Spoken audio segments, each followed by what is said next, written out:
Benvenuti su Celebrita dalla Turchia. Prima di entrare nel vivo della storia di oggi, ricordatevi di iscrivervi al canale, di mettere mi piace al video e, se vi va, di cliccare su abbonati per sostenere il nostro lavoro e accedere a contenuti esclusivi. Il vostro supporto rende possibile questo tipo di indagini emotive sul dietro le quinte dello showbiz. Cominciamo. La notte della cerimonia dei premi, tra lampi di flash e tacchi che graffiavano il tappeto, non è stata scandita solo dai trofei sollevati in alto, si è trasformata in una piccola crisi pubblica dal sapore profondamente personale. Mert Ramazan Demir, salito sul palco per ritirare il riconoscimento come miglior attore dell'anno. Ha finalmente accettato di raccontare con precisione, senza abbellimenti, lo stato emotivo in cui è precipitato nel momento in cui ha scoperto che avrebbe condiviso lo stesso spazio scenico con Afra Saracioglu, la sua ex compagna e, quella sera, a sua volta celebrata per un trionfo tutto suo. Dall'esterno, la serata sembrava il classico copione da gala, sorrisi corretti, frasi misurate, bicchieri sollevati, piccoli inchini per le telecamere. Eppure, dietro quel teatro perfetto, s'è dipanata una corrente di tensione che non obbediva alle regole della vetrina. Mert confessa che, nel leggere il nome di Afra nella lista degli ospiti, un frammento di mondo privato che aveva cercato di archiviare con la rottura è riemerso con forza, come un odore che non si riesce a cacciare da una stanza. Un capogiro morale lo ha investito. L'idea di occupare, insieme e nello stesso momento, un luogo di esposizione pubblica lo ha costretto a prevedere conseguenze che il pubblico non aveva nemmeno immaginato. Non è stato l'azzeramento dei sentimenti a tenere Mert a distanza, ci tiene a chiarire, è stata una scelta meditata, quasi un voto, per proteggere ciò che rimane suo e soltanto suo. Nel suo racconto sottolinea un punto che il pubblico, implacabile nel desiderio di simboli, stentava a comprendere. L'abbraccio che tutti attendevano avrebbe superato i confini del gesto per trasformarsi in una scena, e quella scena, interpretata da migliaia di sguardi e triturata dai titoli, avrebbe preso un senso che non apparteneva a loro. Il possibile spettacolo mediatico, racconta con voce ferma, lo spaventava più del disagio di disattendere le aspettative collettive. La cerimonia, organizzata in un grande hotel che per alcune ore è diventato il punto di gravità dell'attenzione del paese, ha offerto un controcanto singolare, due persone che in un'altra stagione della loro vita erano state una coppia, premiate una dietro l'altra. Bastava quel montaggio per incendiarsi sui social, si rivedranno, scoppierà la commozione, ritorno di fiamma? Le telecamere non hanno avuto pietà. Inquadrature strette, zoom sulle pupille, microespressioni congelate e riutilizzate in loop. Ma l'intima geografia di Mert non seguiva la traiettoria del climax che molti già pregustavano, si muoveva con cautela, spinto dal desiderio di salvaguardare un ricordo intero, non di confezionarlo in un frammento virale.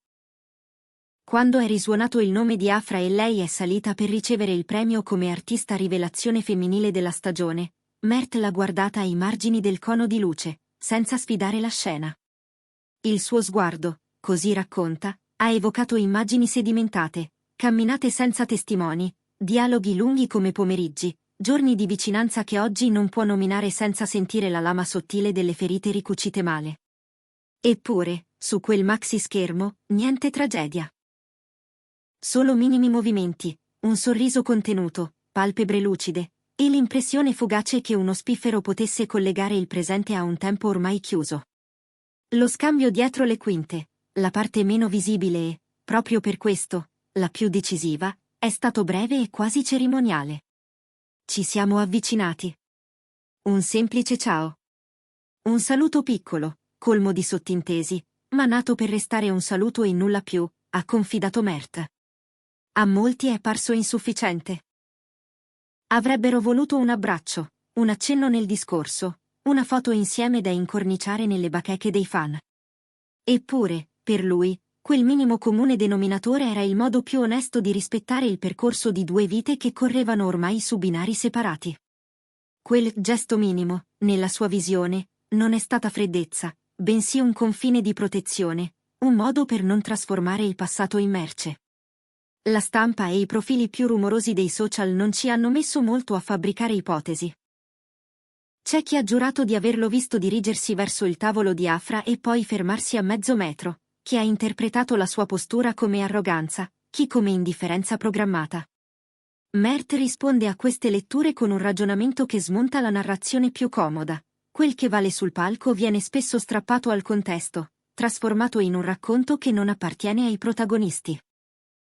Un abbraccio sarebbe diventato un momento preso in prestito e ceduto alla piazza, pronto a essere riscritto da chiunque, confida senza giri di parole.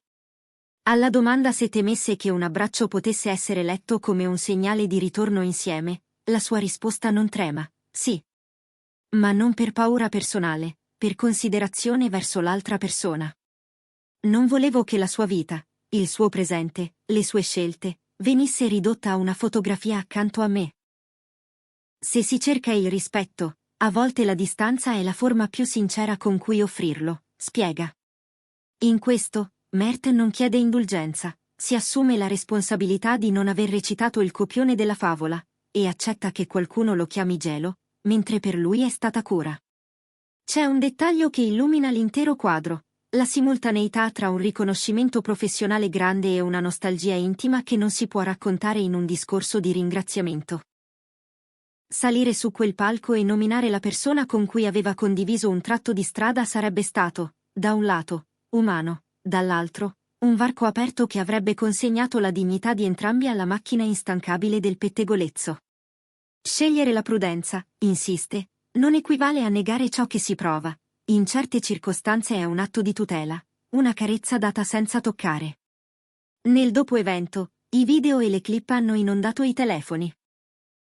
Rallenti sulle espressioni, zoom su un mezzo sorriso, montaggi con musica malinconica. La discussione si è immediatamente spaccata. Era freddezza non dire due parole? Vale di più l'immagine pubblica o la privacy? Mert, con la calma di chi questo nodo l'ha pensato a lungo, ha dato una risposta asciutta. Ho preferito onorare il significato del premio, il lavoro, la squadra, la famiglia. Se avessi trasformato la serata in un episodio personale, avrei spostato il baricentro del successo e non era il luogo. Un'aggiunta, però, era necessaria: la possibilità che un abbraccio venisse travisato e si trasformasse in benzina per interpretazioni invasive, capaci di sfiorare la vita dell'altra persona, lo ha trattenuto al di qua di quel passo. La frase che probabilmente finirà nei titoli, nella sua essenzialità, taglia come un sigillo. Abbracciare significa rimettere in moto il profumo del tempo condiviso, e quel profumo, quella sera, Mert ha scelto di sentirlo solo per sé, senza offrirlo alla piazza. Con questo principio ha spento, almeno per una notte, la narrativa romantica che molti avevano già pronta in tasca. E nel silenzio tra loro due, come lui stesso confessa, c'è stato un addio trattenuto, comprensibile senza bisogno di scenografie. C'è un altro frammento della serata che merita di essere raccontato. Pochi istanti prima che Afra entrasse in sala, Mert ha incrociato il riflesso di entrambi in una vetrata del foyer. Un'immagine doppia, parallela, quasi un promemoria visivo di quello che sono stati e di ciò che non sono più.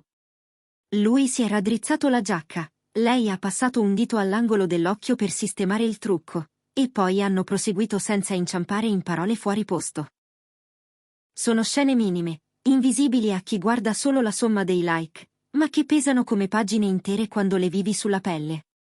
Eppure, malgrado la cautela, la fantasia collettiva ha lavorato senza sosta. C'era chi giurava di aver visto Afra cercare Mert tra la folla al momento della foto di gruppo, e chi sosteneva che lui avesse chiesto di essere spostato di tavolo per non finire nell'inquadratura accanto a lei. Nessuna versione ufficiale, solo una costellazione di sussurri. Mert ha chiuso la questione con parole secche: nessuno dei due è un'ombra nella vita dell'altro. Ma l'equilibrio si rispetta anche evitando di esibirlo. È una linea sottile, una logica che non sempre coincide con la fame di storie del pubblico, e proprio per questo finisce per dividere. Chi era in sala racconta che, durante il suo discorso, Mert ha ringraziato la troupe, gli autori, i colleghi, la famiglia, senza concedersi deviazioni. C'è stato un punto in cui il respiro ha esitato, dicono, ma la frase è rimasta nel binario. La sua scelta di non aprire varchi sentimentali sul palco non è stato un atto di cancellazione, è stata una cornice disegnata per non far scivolare il dipinto fuori dalla tela. Afra, dal canto suo, ha parlato del lavoro, della fatica e della gioia delle prime volte, ha sorriso, ha asciugato un lucido che non era lacrima e ha salutato con un inchino appena accennato. 2 discorsi, 2 strade, la stessa notte. Più tardi, lontano dai riflettori, alcune parole si sono finalmente concesse. Non confessioni, non promesse, non consuntivi di coppia. Solo una sincerità semplice. Spero tu stia bene, avrebbe detto Mert. Spero che tu sia felice, avrebbe risposto Afra. Non serve un microfono per capire dove finiscono le teorie e dove comincia il rispetto. È nel rifiuto di fare del passato un trofeo che si capisce di più su chi siano davvero queste 2 persone, oltre la serie, oltre le foto rubate, oltre la coreografia dei red carpet. La domanda, alla fine, rimbalza a voi che ascoltate. Pensate che Mert abbia agito con buonsenso o abbia mancato un'occasione di chiusura pubblica? Preferite la trasparenza totale da parte di chi vive sotto i riflettori o credete che la privacy, anche quando lascia domande sospese, sia un valore da custodire? Scriveteci la vostra opinione nei commenti, raccontateci quali altre storie del panorama turco vorreste che indagassimo qui su Celebrita dalla Turchia. Il vostro sguardo ci aiuta a capire quali fili tirare, quali scene rivedere, quali verità meritino una luce diversa. Non dimenticate di mettere mi piace, di iscrivervi e, se potete, di sostenerci abbonandovi, è così che riusciamo a portarvi racconti lunghi, curati, pazienti, come questo. Quella notte non è stata né un gesto eroico né un atto di disprezzo, è stata la decisione consapevole di conservare qualcosa che, pur avendo vissuto sotto lo sguardo di tutti, dovrebbe restare al riparo dalle mani di chiunque. Su Celebrita dalla Turchia continueremo a esaminare storie come questa con rispetto e profondità, senza inseguire il clamore a ogni costo. Se questa vicenda vi ha colpiti, condividete il video e tornate per altre analisi. Grazie per essere stati con noi. Alla prossima, e ricordate, qui su Celebrita dalla Turchia raccontiamo le storie che molti preferiscono sorvolare, ma che spiegano più di qualsiasi urlo cosa succede davvero quando si spengono le luci e rimane soltanto la verità di un ciao, sussurrato dietro una tenda.